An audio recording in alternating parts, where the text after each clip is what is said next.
After the end of World War II, the world was split into two, East and West. This marked the beginning of the era called the Cold War.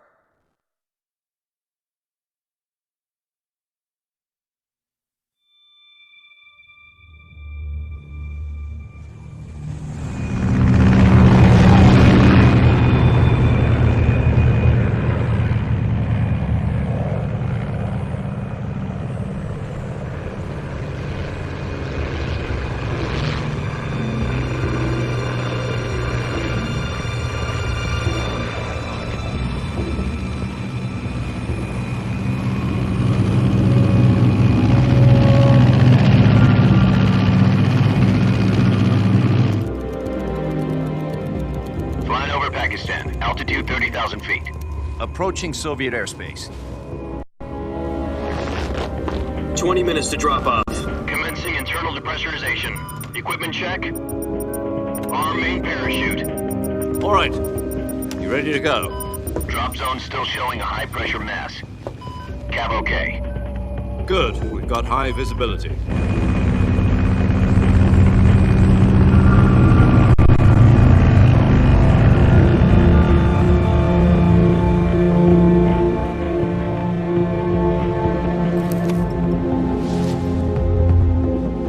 Put out that cigar. Connecting oxygen hose to interior connector. Put on your mask.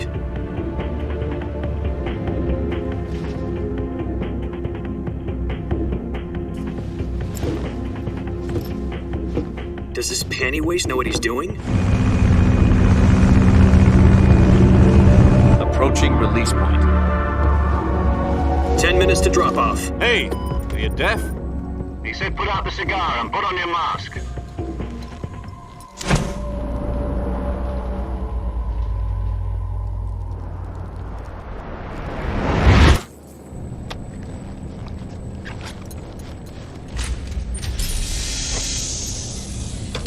Depressurization complete. Checking oxygen supply. 6 minutes to drop off. Opening rear hatch.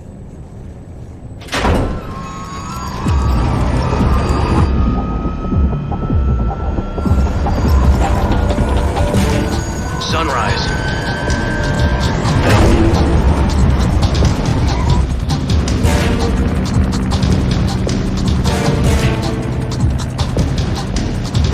External temperature minus 46 degrees Celsius.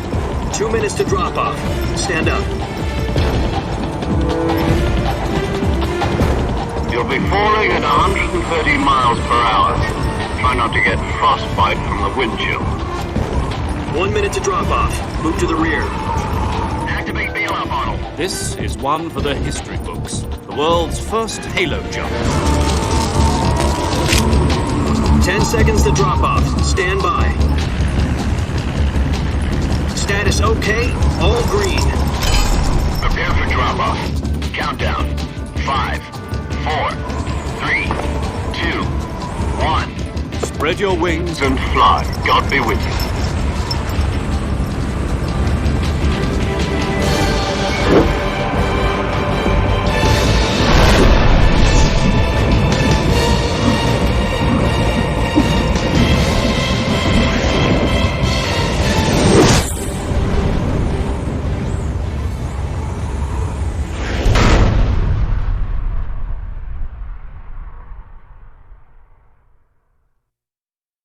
Jack, I've got some important news. The head of the CIA has finally given us the green light for the virtuous mission. Virtual mission? No, the virtuous mission. The future of our Fox unit depends on it. If it succeeds, we'll be officially organized into a unit. Virtuous mission? Sounds like some kind of initiation ritual. You know, don't get cocky. This isn't a training op. Right. So what exactly is this wonderful mission? Well, about 2 years ago, a certain Soviet scientist requested asylum in the West through one of our moles. His name is Nikolai Stepanovich Sokolov. He's head of the OKB-754 Design Bureau, one of the Soviets' top-secret weapon research facilities, and the East's foremost expert on weapons development. Sokolov? Isn't he that famous rocket scientist? The very same. On April the 12th, 1961, the Soviets achieved the first manned spaceflight in history. The Earth was blue, but there was no God. Well spoken. The rocket that carried Yuri Gagarin into orbit was the A-1, known as the Vostok rocket. Sokolov is said to be the man most responsible for the multi-engine cluster used in that rocket. After Gagarin's flight, Sokolov left rocket development to become the head of the newly established Design Bureau. From a lowly technician to head of a design bureau, that's quite a success story, so why do you want to defect? It seems he'd become afraid of his own creations. Afraid? Call it a crisis of conscience. And for that, he left his country and his family behind and went over the fence? Not exactly. One of his conditions was that his family was also to be taken safely to the west. We used a mole to get the family out first and succeeded in sneaking Sokolov over the Berlin Wall shortly afterwards. I was the one who conducted the operation. The security on the eastern side was still full of holes back then. Then what? We got Sokolov over in one piece, but the whole ordeal had left him exhausted, and we checked him into a hospital in West Berlin. It took him 2 weeks and more than 600 miles to get from the research facility in the Soviet Union to Berlin. He was in no condition to say anything coherent. And it was only a week later that we had something much bigger on our hands. The Cuban Missile Crisis. October the 16th, 1962, President Kennedy received word that the Soviets were in the process of deploying intermediate-range ballistic missiles in Cuba. The President demanded that the Soviets dismantle and remove the missiles. At the same time, he announced a naval blockade to prevent further missile shipments from reaching Cuba.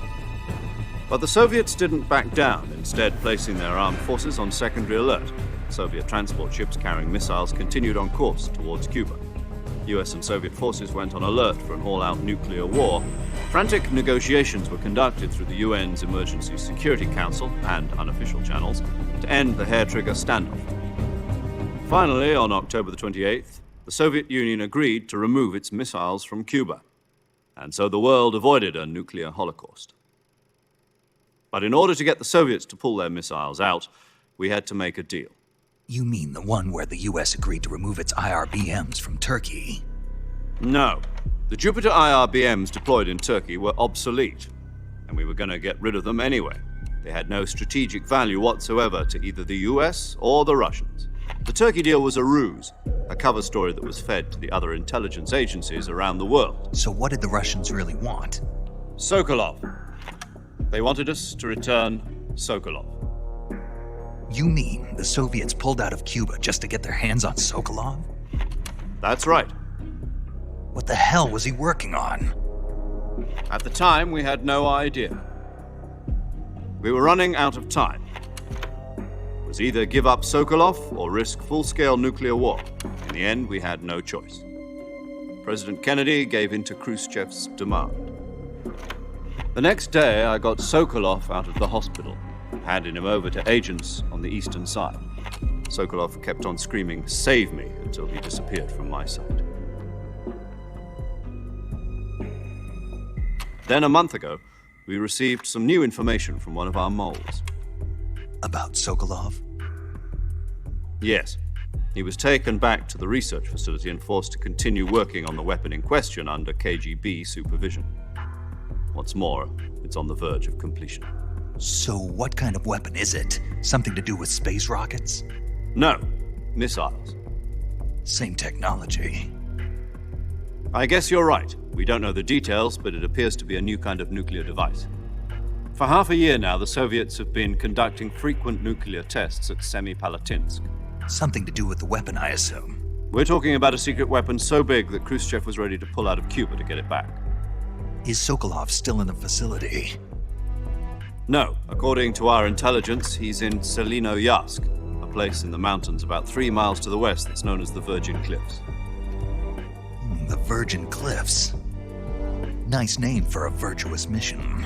They moved him there just recently. Why? Apparently, they're conducting a field test of the weapon, but it's our best chance to get him back. This mission would never have been possible if he was still in the research facility. This is our last chance. Sokolov must have known that too when he contacted us.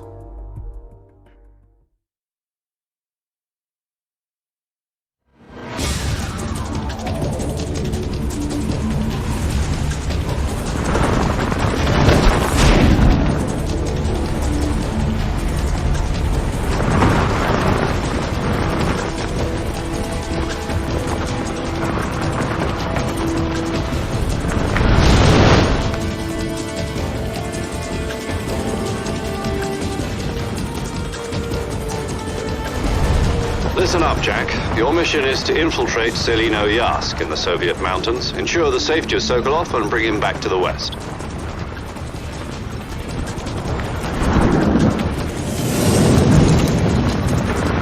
If we don't get Sokolov back before that weapon is complete, we'll be facing a major crisis. The clock is ticking.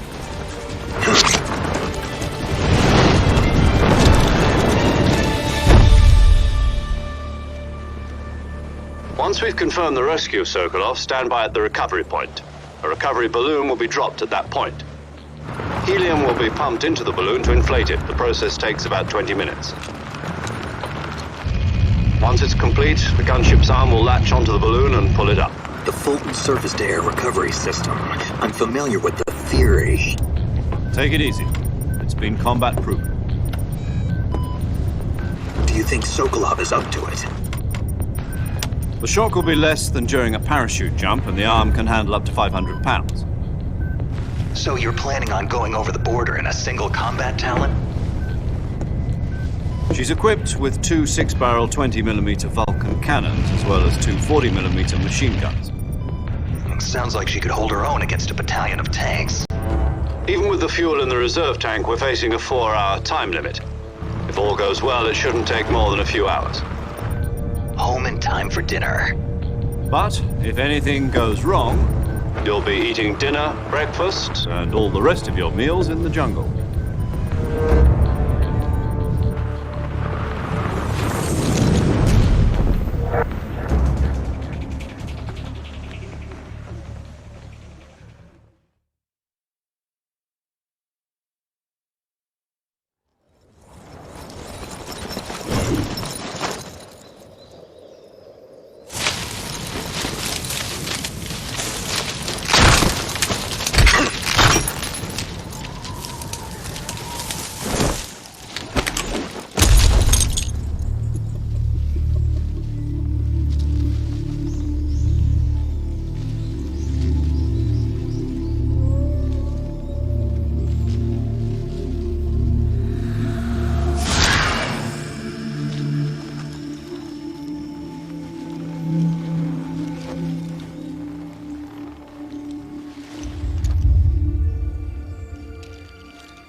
Do you copy?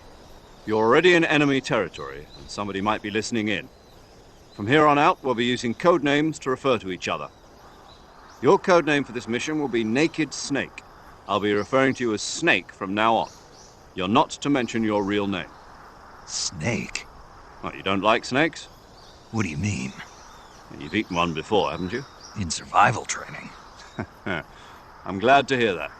I don't know if I'd ever order one in a restaurant, but... Be careful, you might not have a choice. What about you, Major?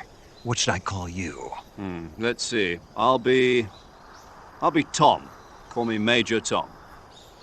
This will be a sneaking mission. You must not be seen by the enemy.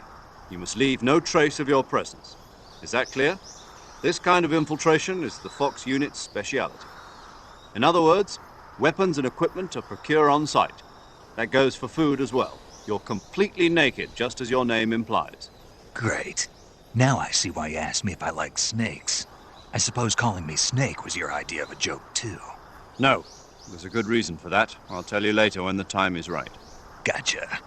Getting back to the subject, how exactly am I supposed to feed myself? You've been issued a knife and a tranquilizer gun. Use them to hunt for food. You'll also find some medical supplies in your backpack. Yeah, about the backpack. I lost it in a tree on the way down. I see. Well, you'd better go back and get it then. You know where it is? No problem. I can see it from here. It's stuck on a branch. To climb a tree, stand in front of a tree that's covered in ivy and press the action button. I'll be monitoring your progress over the radio. We can't risk violating Soviet airspace, but I'll be in the gunship. My frequency is 140.85. I'll give you a call if I need to talk to you. If you need to talk to me, use the send function. Okay, Snake, go get your backpack.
I see you've retrieved your backpack, Snake.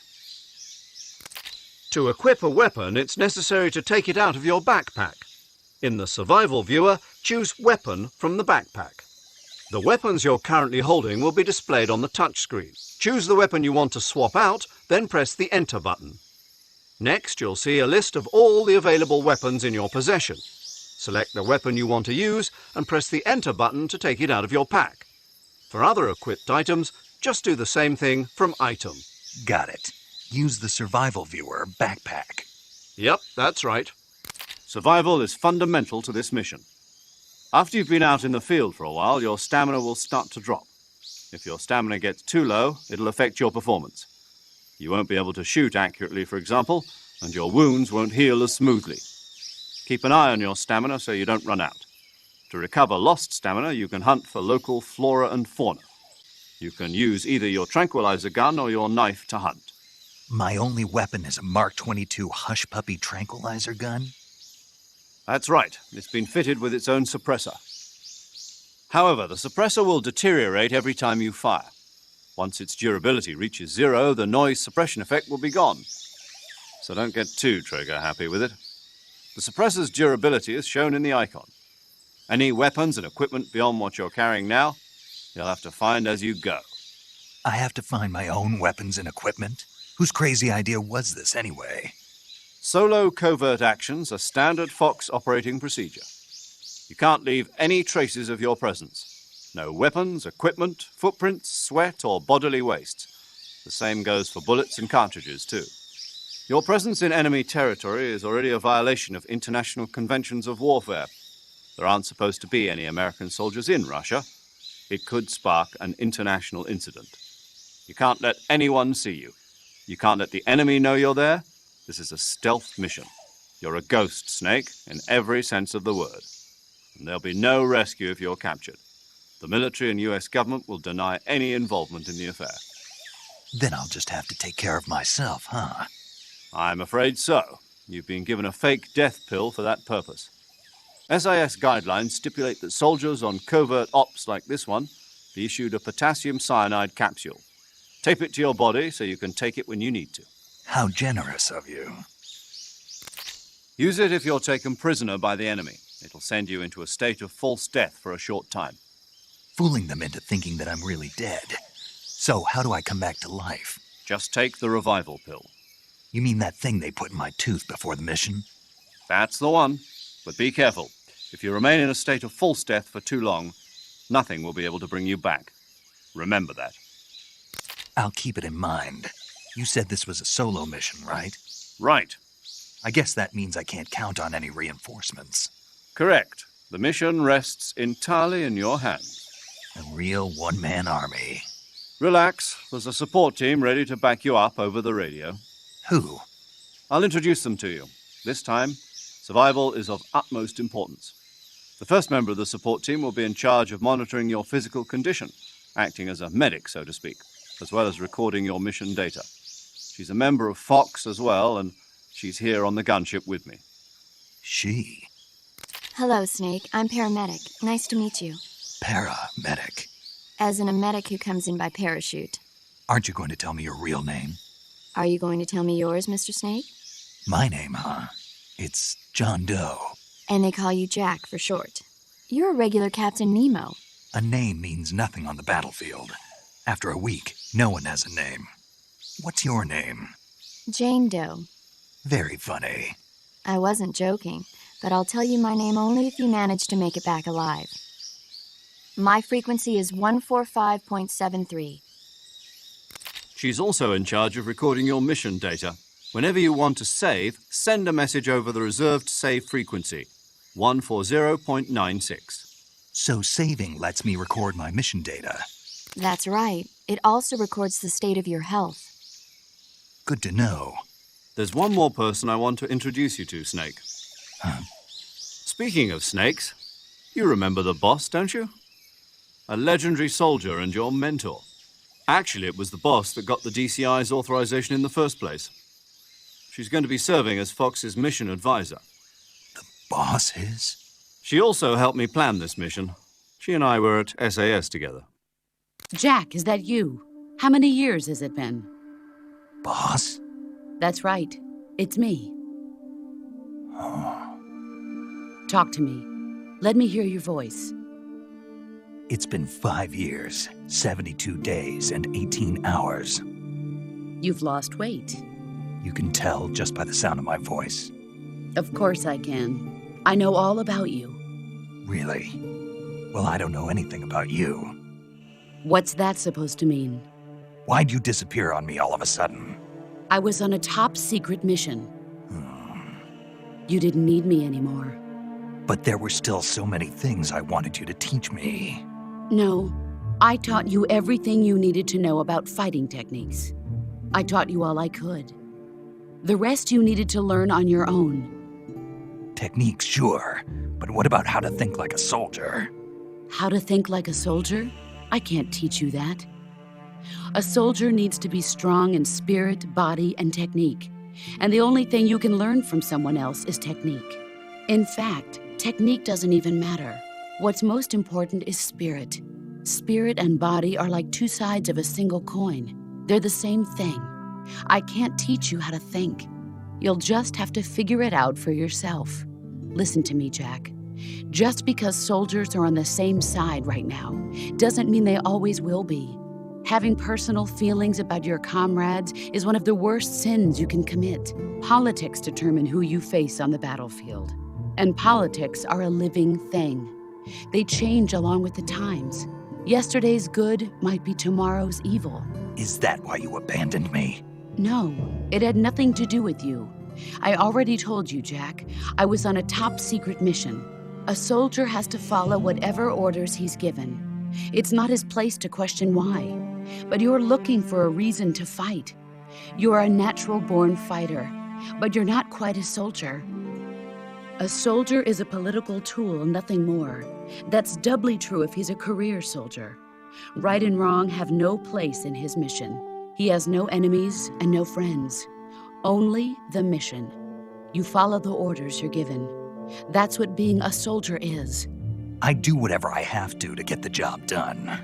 I don't think about politics. That's not the same thing. Sooner or later, your conscience is going to bother you. In the end, you have to choose whether you're going to live as a soldier or just another man with a gun.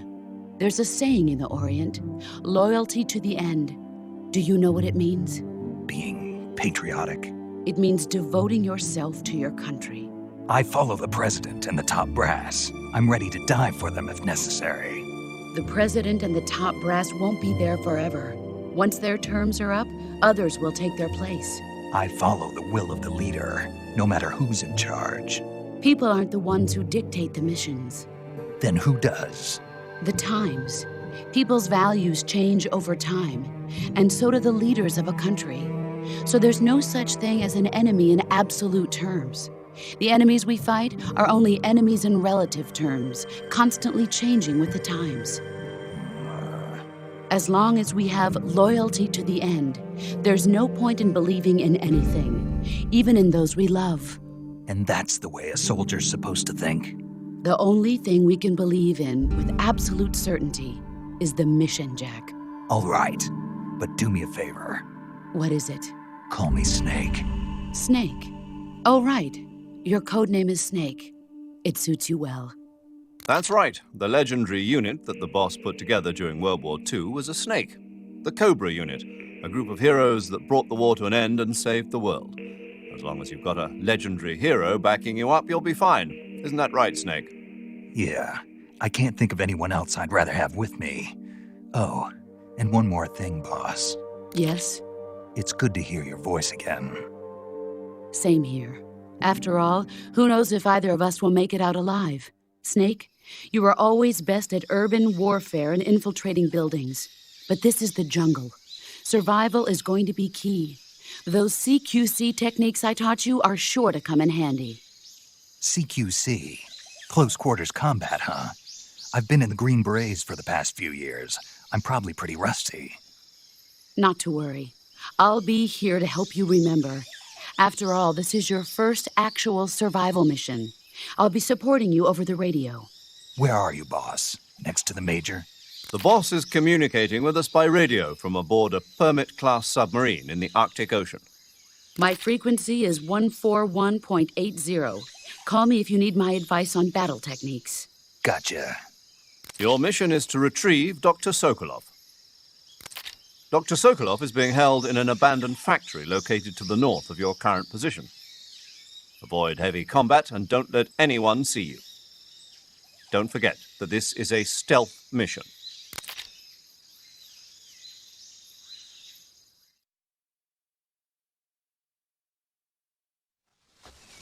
Snake, try to remember some of the basics of CQC.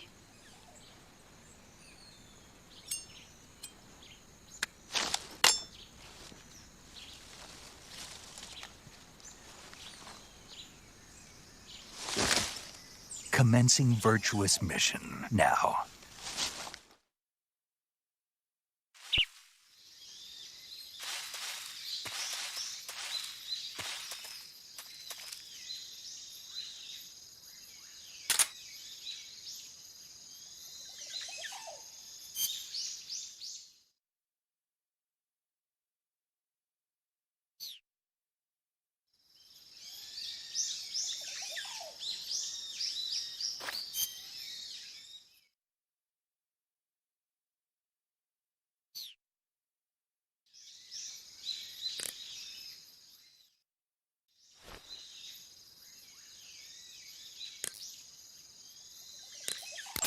Saving the game, Snake?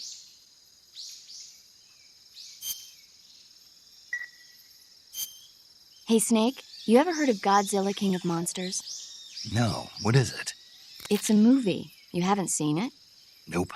It's about this monster called Godzilla who grows to an enormous size in a nuclear test and goes on a rampage in Tokyo.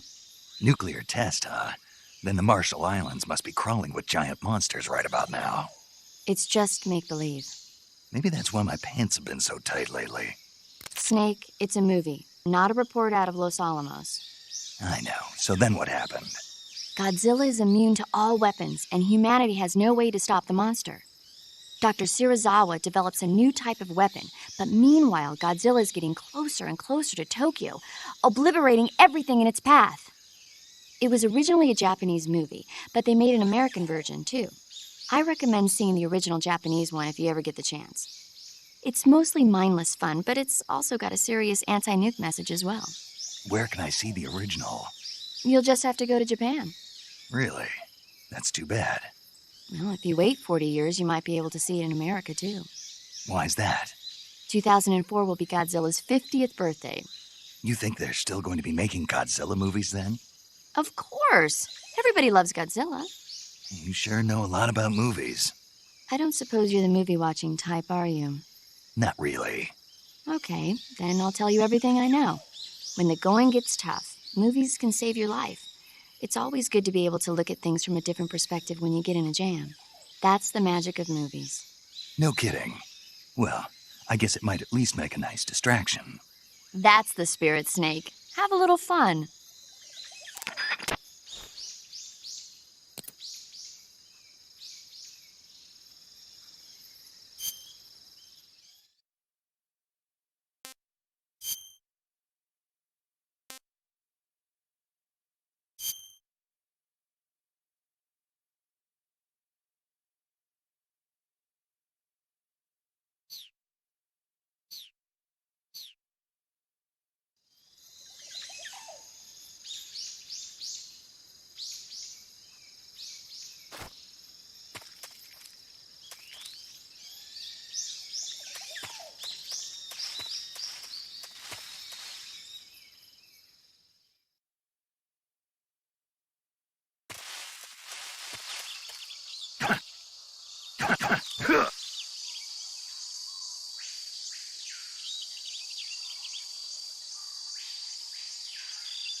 Major, I've spotted 2 enemy soldiers.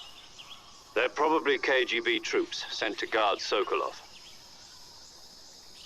AK-47s and grenades.